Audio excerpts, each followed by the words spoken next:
I'm sitting right next to the Swiss Alps now, and if I were to think of climbing one of the mountains right now, and someone were to ask me, so what would you rather do?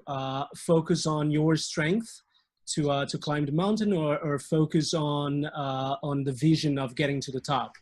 I want to say you have to work with both, and the same argument I would give to that question. It's not only about breadth or depth; it's about both. And I think there's room for research in both, as well as there's room for application in both. One of the things that I work often when I'm training creative facilitators is metacognition. I think one of the most important things for a trained facilitator is not only to be specialized in a set of tools and techniques, but especially know when and where to use and not to use something, and when to adapt to the context they're facing.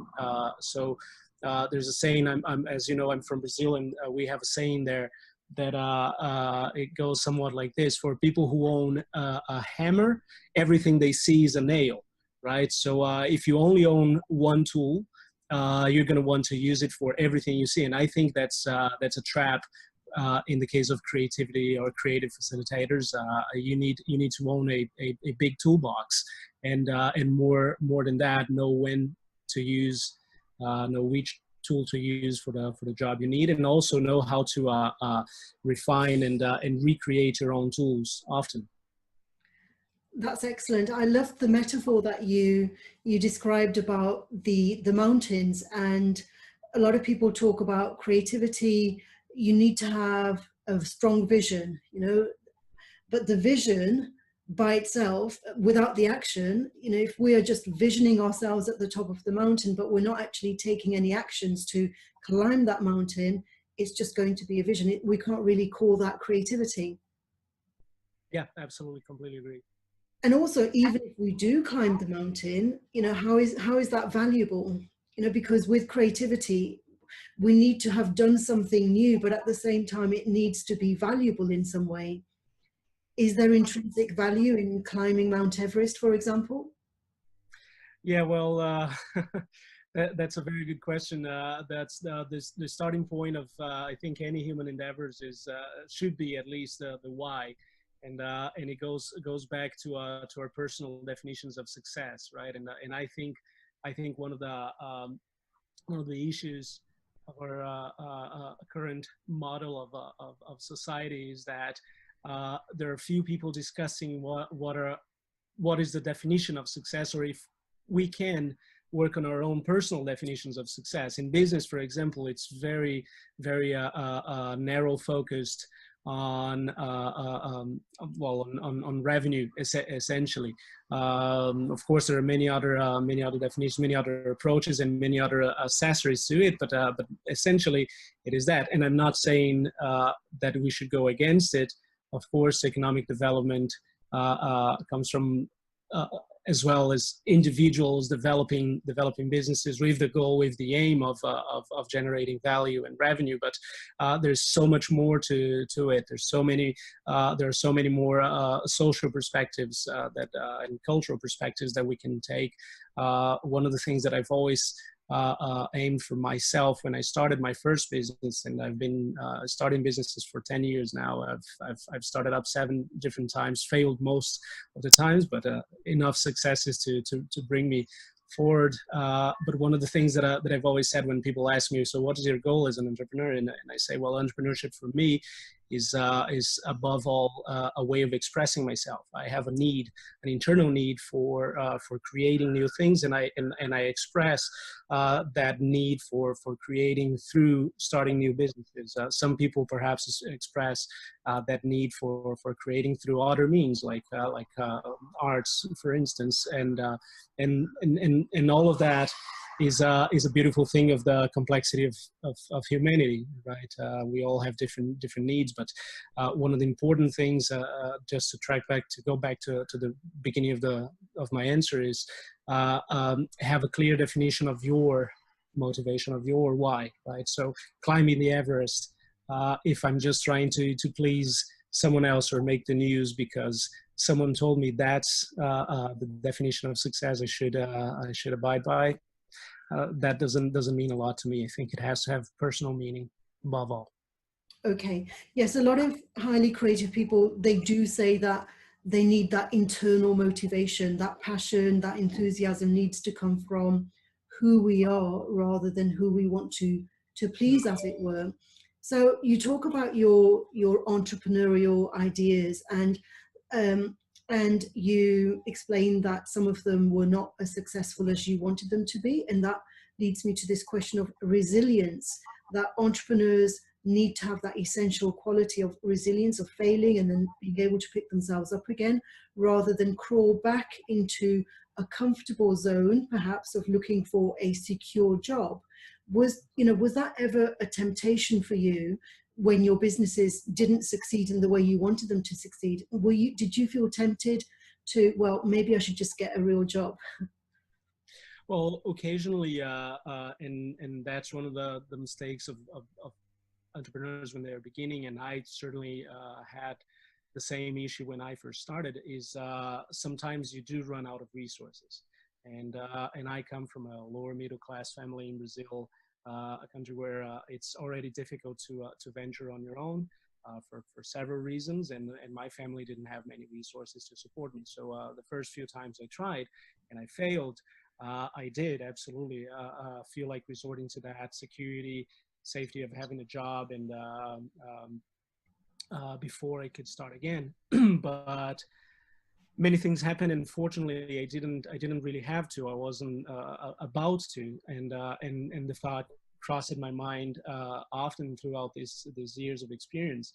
But to answer your question about resilience, definitely, absolutely. But resilience is an interesting thing we need for pretty much anything in our lives. If we give up. If we give up on trying, if we give up on trying to express ourselves, we give up on living.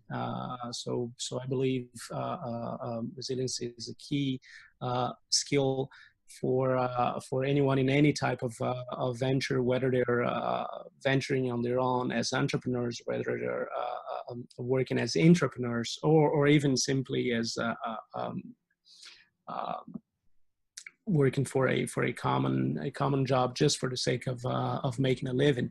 One of the skills I believe we need urgently to develop in terms of educating our kids is exactly that, dealing with failure, as you set me up to talk about. Dealing with failure is one of the things that we are not taught.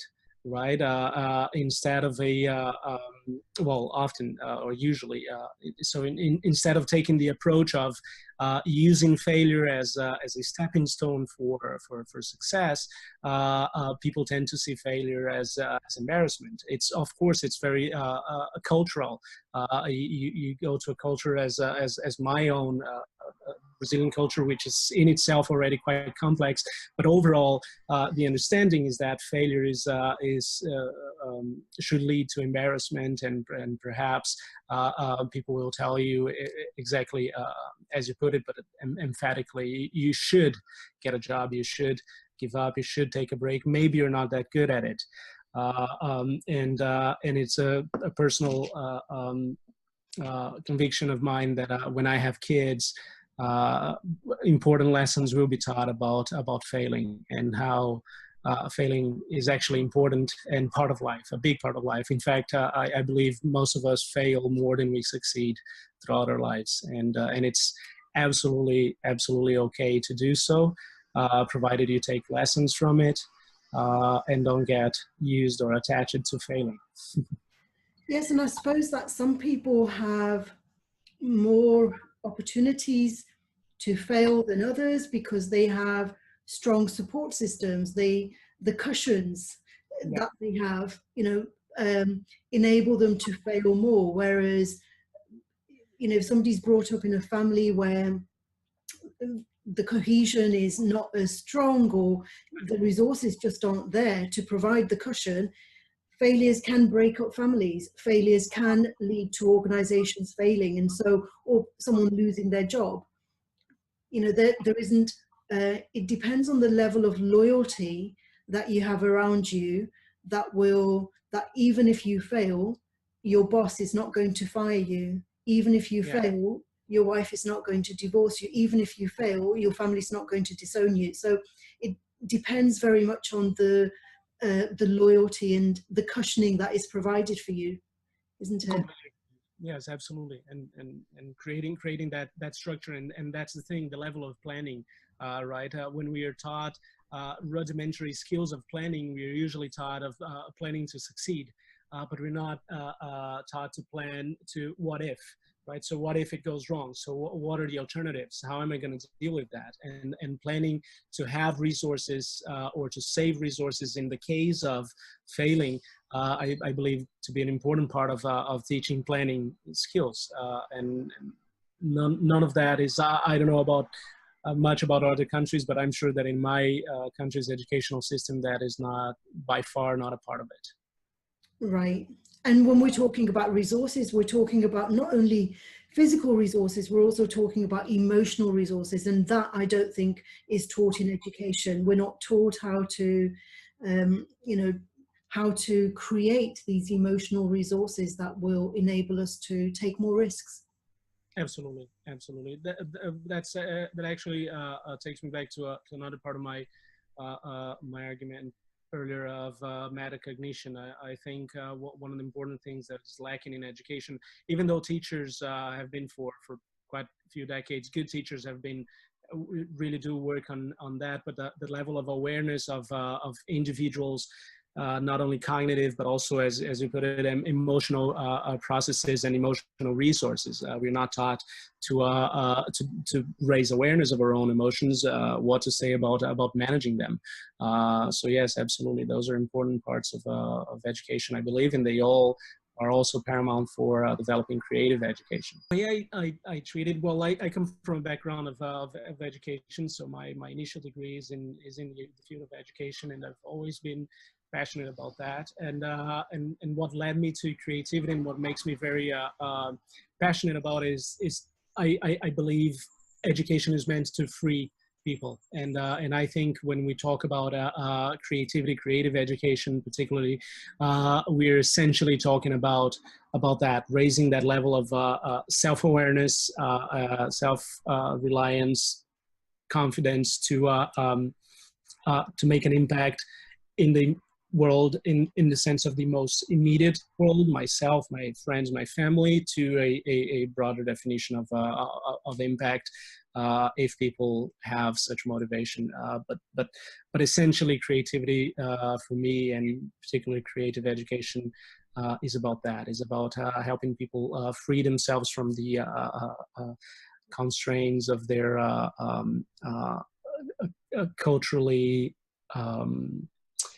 How can I put this? Their culturally cultural settings of their mindsets that keeps them from endeavoring into understanding other people, other cultures, and attempting to find their own why. Why am I gonna reach to the top of the mountain, or why am I gonna reach to the deepest of the oceans, or whatever endeavor they want to seek. So creativity equals freedom for me.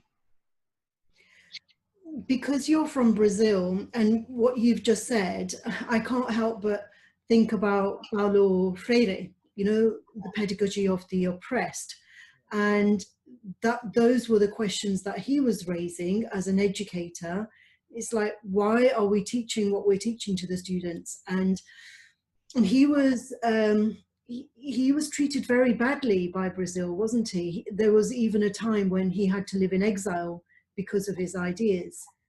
Yeah, sadly, Paulo Freire is definitely a big role model and inspiration. He's been a wonderful educator and very prolific writer and philosopher of education. And since I met his work back 16, 17 years ago, perhaps, I've always been in love with him and other educators in Brazil as well. Yeah, sadly, there's a level of I want to attribute it to a certain shallowness of culture, of understanding of the importance and what education actually is. And I think above all, there's a problem of perspective. I think one of the problems of education, not only in Brazil, but in many other countries as well, is that education decision makers in education are usually not educators. And they're not, and therefore they're not great thinkers or critics of education. Their decisions are based on other types of influences. And the greatest influence of education as a public policy is the economy and commerce, trades above all. So everyone who influences education is focused on one single perspective of education, and I think that's a big failure as a society. States that have been succeeding, countries that have been succeeding in that, particularly here in Europe, have taken a broader understanding. And this limited perspective that I'm saying is education, what we call transactional education. So teaching skills, teaching trades, that is one thing, but that's a very limited understanding. That is definitely absolutely important, but it's one limited understanding of what education is. And I think we need to look at a transformational education. So there's a lot more. So this need to help individuals really express themselves and find their places in the world. And Paulo Freire was talking mostly about that aspect of education. But when people who have no access to that, he talks about transformational education, they talk about transactional education, there's a mismatch.